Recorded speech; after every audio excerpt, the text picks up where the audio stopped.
I have a great time with my life, and I want to share it.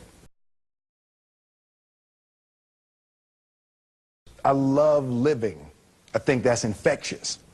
It's something that you can't fake.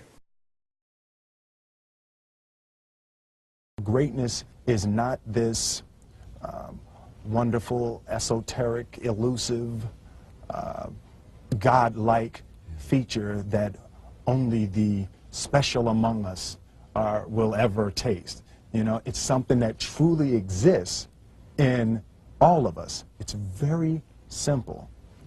This is what I believe, and I'm willing to die for it. Yeah. Period.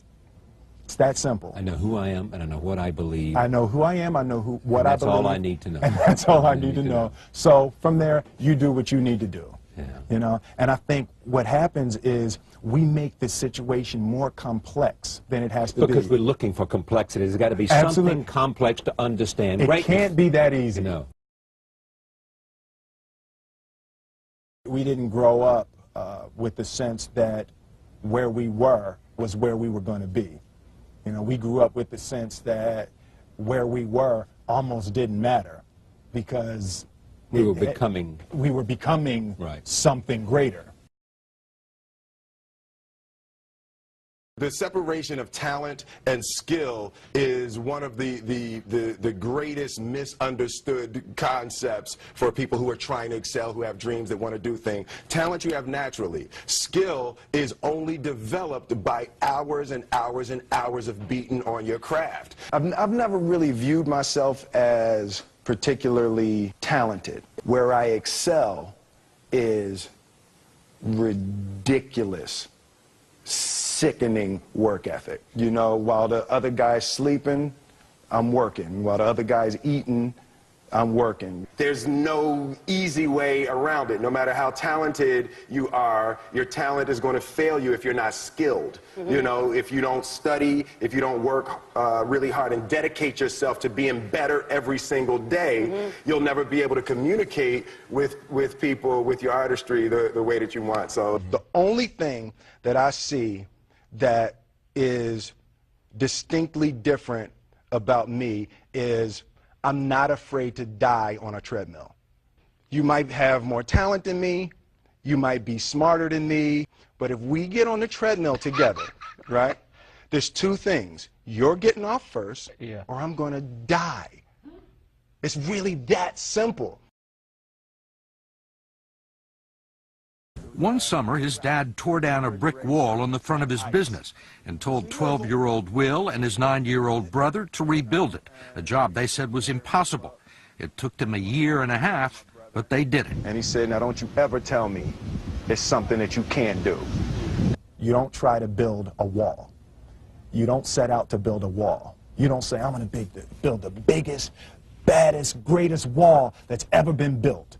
You don't start there. You say, I'm going to lay this brick as perfectly as a brick can be laid. And you do that every single day. And soon you have a wall. And soon you have a wall. You know, it's an idea that my grandmother always had, that if you're going to be here, then there's a necessity to make a difference. She always instilled the responsibility, the spiritual responsibility that you have to make every group you come in contact with better. I want to do good. I want the world to be better because I was here. I want my life, I want my work, my family, I want it to mean something. And it's like, it has, if you are not making someone else's life better, then you're wasting your time. You know, like your life will become better by making other lives better. I want to represent an idea. I want to represent possibilities. I want to represent the idea that you really can make what you want. One of my favorite books is The Alchemist, Paulo Coelho, and I just believe that. I believe that I can create whatever I want to create. The first step before anybody else in the world believes it is you have to believe it. There's no reason to have a plan B because it distracts from plan A. I think that there's a certain delusional quality that all successful people have to have.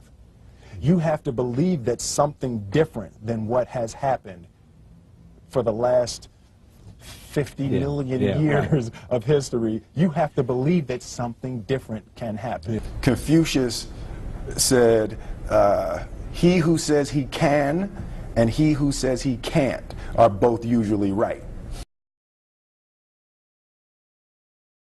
Being realistic is the most commonly traveled road to mediocrity. Why would you be realistic? What's the point of being realistic? Just put up a barrier. Yeah, I'm going to do it. It's done. It's already done. The second I decide it's done, it's already done. So now we just got to wait for y'all to see. It's unrealistic to walk in a room and flip a switch and lights come on. That's unrealistic. Fortunately, Edison didn't think so. It's unrealistic to think you're going to bend a piece of metal and fly people over an ocean in that metal. That's unrealistic. But fortunately, the Wright brothers and others didn't believe that. And it just seems like such a ridiculous idea to me to embrace the idea that it's not going to happen and that's not real for that to happen. As soon as you say it, now you just made that real.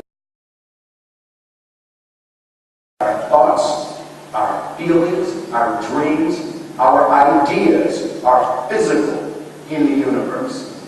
That if we dream something, if we picture something, if we commit ourselves to it, that is a physical thrust towards realization that we can put into the universe. That the universe is not a thing that's going to push us around. That the world and people and situations are not something that are going to push us around. That we are going to bend the universe and command and demand that the universe become what we want it to be. I study the patterns of the universe. There's a redemptive power that making a choice has, you know, rather than feeling like you're at effect to all the things that are happening. Make a choice, right? You just decide what it's going to be, who you're going to be, how you're going to do it. Just decide. And then from that point, the universe is going to get out your way. It's like it's water. It wants to move and go around stuff, you know. You know, there's a flow of the universe that I've grown to know just how to go with it. I realize that to have the level of success that I want to have, it's difficult to spread it out and do multiple things. It takes such a desperate, obsessive focus. You really got to focus with all of your fiber and all of your heart and all of your creativity. I'm motivated by fear. Fear. You know? Fear of what? Fear of fear. I hate being scared to do something. And I think what developed in my early days was the attitude that I started attacking things that I was scared of. It was Franklin Roosevelt said the only fear you have to fear is fear itself. Absolutely. Remember that? Absolutely. Yeah.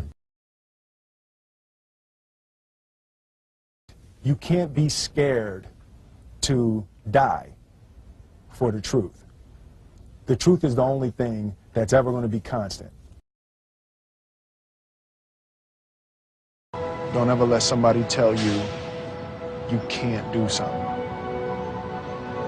Not even me. All right? All right.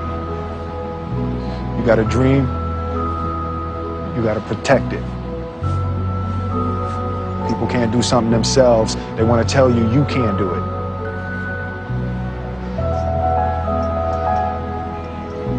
You want something, go get it. Period.